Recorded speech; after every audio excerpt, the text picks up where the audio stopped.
வணக்கம் நேர்களே, இன்னைக்கு நாம மீன ராசி அன்பர்களுக்கு சனி பயிற்சி 2025 மார்ச் மாதத்துல அந்த சனி பகவான் 29ஆம் தேதி கும்ப ராசியிலிருந்து மீன ராசிக்கு பயிற்சி ஆகிறார். மீன ராசி அன்பர்களுக்கு ஜென்ம சனி, சந்திரன் மீது உங்களுடைய சனி பகவான் வர்றார். இது எப்படி இருக்க போகுது? ஜென்ம சனி, இது நாள் வரைக்கும் விரைய சனியா இருந்த சனி பகவான் இப்போ உங்க மேலே வந்திருக்கிறார். அப்போ அப்படி இருக்கும்போது உங்க மனநிலை ரொம்ப நெகட்டிவா இருக்கு. ஏற்கனவே நெகட்டிவா தான் மேடம் இருக்கிறேன், நானே 2 வருஷமாகவே ஒரு பைத்தியம் பிடிக்காத குறைய அலைஞ்சிட்டு இருக்கிறேன் அப்படின்னு நினைக்கிறவங்க நிறைய பேர் மீனராசி என்பர்கள் இருக்கிறீங்க.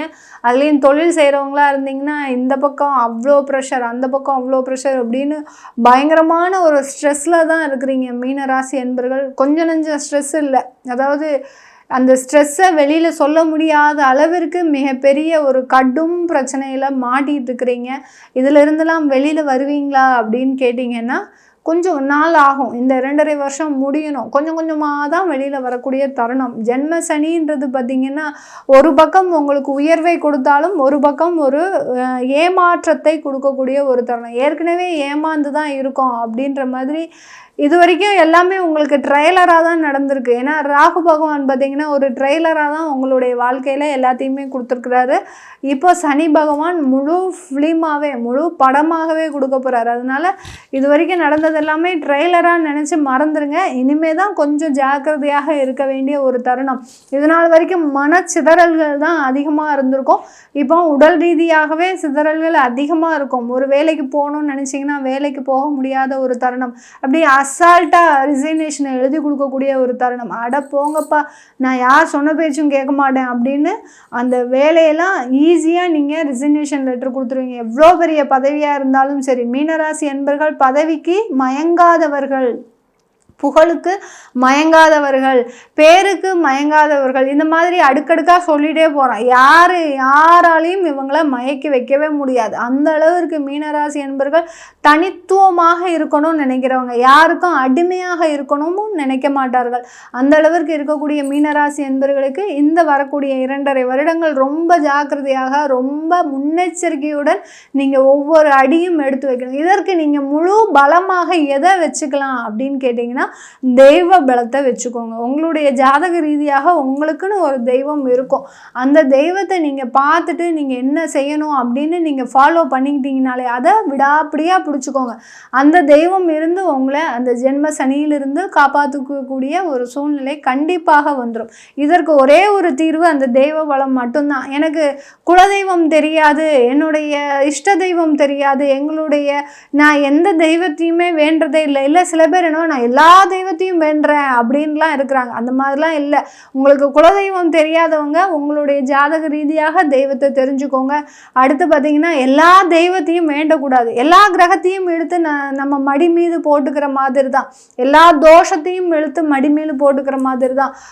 அதாவது வேலியில் போகிற ஓனானை பிடிச்சி நம்ம வேட்டியில் கட்டிக்கிட்ட கதையாக நம்ம போய் நம்ம பிரச்சனையை நம்மளே இழுத்துக்க கூடாது. அதனால் எந்த தெய்வத்தை வேண்டணுமோ அந்த தெய்வத்தினுடைய பலத்தை நீங்கள் அதிகமாக வச்சுக்கோங்க. அது வச்சுக்கிட்டீங்கனாலே கண்டிப்பாக உங்களுக்கு மிகப்பெரிய ஒரு மாற்றங்கள் இருக்கும். ஒரு குட்டி கதை இந்த மீனராசி அன்பர்களுக்காக சொல்கிறேன். ஏன் அப்படின்னா, இந்த மீனராசிக்கு அதிபதி குரு பகவான். இந்த மீனராசி அன்பர்கள் எப்போதுமே ஒரு ஞானியாக தான் இருப்பாங்க. மற்றவங்களுக்கு அட்வைஸ் கொடுக்கறது, மற்றவங்களுக்கு நல்ல ஒரு பாடம் புகட்டுவது, இதெல்லாம் இருக்கும். ஆனால் தன்னுடைய வாழ்க்கையில் அப்படி இருக்குமா பார்த்தீங்கன்னா இருக்காது. ஏன் அதனால அப்படி இருக்குது அப்படின்னா, இவங்க கொஞ்சம் தெய்வ நம்பிக்கையில் கொஞ்சம் பின்தங்கி தான் இருப்பாங்க. நமக்கு எல்லாமே நல்லா நடந்துரும் அப்படின்ற மாதிரியாக இருப்பாங்க. அதில் பார்த்திங்கன்னா ஒரு சின்ன எக்ஸாம்பிள் என்னென்னா, அந்த காலத்தில் முனிவர்கள்லாம் ஒவ்வொரு இடத்துல இருந்தும் நடைப்பயணமாகவே போனாங்க.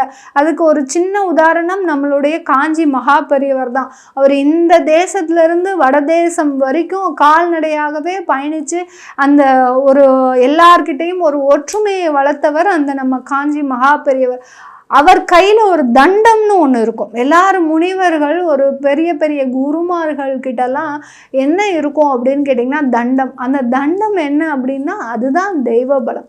அவங்க போகக்கூடிய இடத்துல நிறைய பிரச்சனைகள் இருக்கலாம். கால் நடைப்பயணமாக நம்ம இப்போ காரில் போனாலே ஏகப்பட்ட பிரச்சனைகள் வருது. சும்மா போகும்போதே 1008 ஆக்சிடெண்ட்டு என்னெல்லாமோ பிரச்சனைகள் வருது. அவங்க நடைப்பயணமாக போகும்போது எவ்வளோ பிரச்சனைகளை அனுபவிப்பாங்க, எத்தனை மனிதர்களை சந்திப்பாங்க. இந்த இதனுடைய நெகட்டிவ் எல்லாம் நம்மளுக்கு சேராமல் இருக்கிறதுக்கு தான் அந்த தெய்வ பலத்தை அவர்கள் கூடயே அந்த தண்டமாக எடுத்துகிட்டு போகிறாங்க. அதே மாதிரி தான் நீங்கள் மீனராசி என்பவர்கள் இப்போ இருக்கக்கூடிய காலகட்டத்தை நீங்கள் நகர்த்துவதற்கு உண்டான ஒரே ஒரு பலம் அந்த தண்டம் தான், அந்த தெய்வ பலம் தான். அந்த தெய்வ பலத்தை எந்த அளவுக்கு நீங்க வச்சுக்கிறீங்களோ மீனராசி என்பவர்கள் தொழிலில் இருக்கக்கூடிய சிக்கல்களை ஈஸியாக தீர்க்கலாம். அடுத்து வேலையில் இருக்கக்கூடிய நடைமுறை பிரச்சனைகளை எளிதாக நீங்க தீர்க்கலாம். அடுத்து குடும்பம் சம்பந்தமான உறவுகளில் ஏகப்பட்ட பிரச்சனை இந்த மீனராசி என்பவர்களுக்கு கொஞ்சம் நஞ்சம் இல்லை.